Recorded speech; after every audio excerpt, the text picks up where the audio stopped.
அனைவருக்கும் வணக்கம். இந்த வீடியோல இன்ஃப்ளேஷன் மற்றும் பிலிப்ஸ் கர்வ் ஆகிய கருத்துக்கள பார்க்க போறோம். பொதுவா இன்ஃப்ளேஷன் அப்படின்னு சொன்னோம்னா, விலை உயர்வதும், பணத்தினுடைய மதிப்பு வீழ்ச்சி அடைவும். அத தான் நம்ம இன்ஃப்ளேஷன் அப்படின்னு சொல்லுவோம். இதுல பொதுவா 4 முக்கியமான வகைகள் இருக்கிறது. Creeping inflation, walking inflation, galloping inflation, hyper inflation. இந்த 4 வகையும் பார்த்தீங்கன்னா, அந்த இன்ஃப்ளேஷன் ரேட் இன்கிரீஸ் ஆகுது இல்லைங்களா? அதனுடைய அந்த விகிதத்த பொறுத்து நம்ப 4 வகையா பிரிக்கிறோம். க்ரீப்பிங் அப்படின்னா ரொம்ப மெதுவான ஒரு இன்ஃப்ளேஷன், தவழுகின்ற அல்லது ஊர்ந்து செல்லுகின்ற இன்ஃப்ளேஷன் அப்படின்னு தமிழ்ல சொல்லலாம். வாக்கிங் இன்ஃப்ளேஷன் அப்படின்றது பொதுவா உலக நாடுகள் முழுக்க பல நாடுகள்ல இன்னைக்கு இருக்கிற இன்ஃப்ளேஷன் பார்த்தீங்கன்னா, இந்த வாக்கிங் இன்ஃப்ளேஷன் தான் நடக்கின்ற இன்ஃப்ளேஷன் அல்லது பணவீக்கம். கேலப்பிங் அப்படின்னு சொல்லும்பொழுது 4 கால் பாய்ச்சல், குதிரை காலுடைய அந்த 4 கால் இருக்கு இல்லைங்களா? அந்த அளவுக்கு ரொம்ப வேகமா வந்து இன்ஃப்ளேஷன் அதிகமாகுது. இது வந்து பார்த்தீங்கன்னா 10லிருந்து 20% அல்லது கொஞ்சம் மேல கூட இருக்கலாம். அதிவேக பணவீக்கம் அப்படின்றது ஹைப்பர் இன்ஃப்ளேஷன். வரலாற்றில இது ரொம்ப ரேரா நடக்கக்கூடியது. பட் முதல் உலகப் போர் முடிஞ்ச பிறகு பார்த்தீங்கன்னா, வெய்மர் ரிப்பப்ளிக் அப்படின்னு சொல்லிட்டு ஜெர்மனி நாட்ல ஒரு அரசாங்கம் பண்ணிட்டு இருக்கும்பொழுது, இந்த மாதிரியான இன்ஃப்ளேஷன் நடந்தது. 2007, 9 காலகட்டங்கள்ல ஜிம்பாப்வே நாட்டிலயும் இந்த மாதிரியான இன்ஃப்ளேஷன் நடந்திருக்கு. இன்ஃப்ளேஷன் அத வந்து பார்த்தீங்கன்னா, முக்கியமா 2 காரணங்களின் அடிப்படையில இது உருவாகுது அப்படின்னு சொல்லலாம். இது பொருளாதார ரீதியாக பொருளியலின் கோட்பாட்டின் அடிப்படையில பிரிக்கிற வகைகள். ஒண்ணு வந்து பார்த்தீங்கன்னா, டிமாண்ட் புல் இன்ஃப்ளேஷன். இன்னொன்னு பார்த்தீங்கன்னா, காஸ்ட் புஷ் இன்ஃப்ளேஷன்.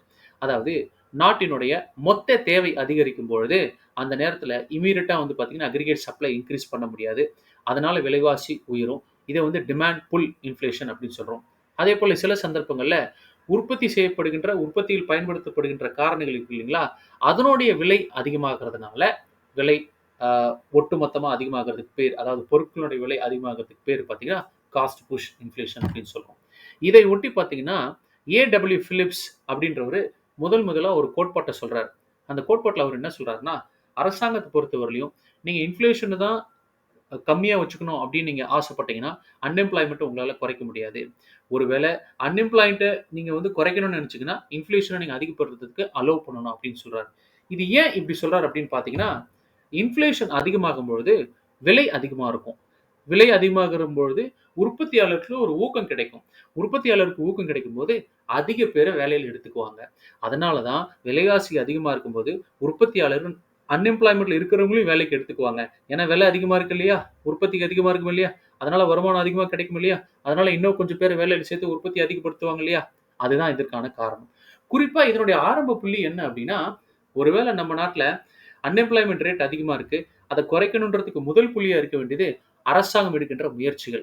அது வந்து நிதி கொள்கையாவும் இருக்கலாம், அல்லது பணக் கொள்கையாவும் இருக்கலாம். இந்த 2 கொள்கையின் மூலியமாக அக்ரிகேட் டிமாண்ட இன்கிரீஸ் பண்ணும்போது விலை அதிகமாகும். விலை அதிகமாகும் பொழுது உற்பத்தியாளர்களுக்கு ஒரு புதிய ஊக்கம் கிடைத்து, வேலை இல்லாம இருக்கிற நபர்கள அவங்க வேலைக்குள்ள எடுத்துக்குவாங்க. இதுதான் பிலிப்ஸ் என்ன சொல்றாரு அப்படின்னா, ஷார்ட் டெர்ம் ட்ரேட் ஆஃப் அப்படின்னு சொல்றாங்க. குறிப்பா இது குறுகிய காலத்துல அதிகமா நடக்கக்கூடிய வாய்ப்பு உள்ளது. நீங்க ஒரு ஷார்ட் பீரியட்ல அன்எம்ப்ளாய்மென்ட் ரேட்ட குறைக்கணும்னு ஆசைப்பட்டீங்கன்னா, அக்ரிகேட் டிமாண்ட இன்கிரீஸ் பண்ற முயற்சிகள கவர்ன்மென்ட் அலோவ் பண்ணணும். அது விலைவாசிய அதிகப்படுத்தி அந்த அன்எம்ப்ளாய்மென்ட் ரேட்ட வந்து குறைச்சிரும் அப்படின்னு சொல்றாங்க. Thank you.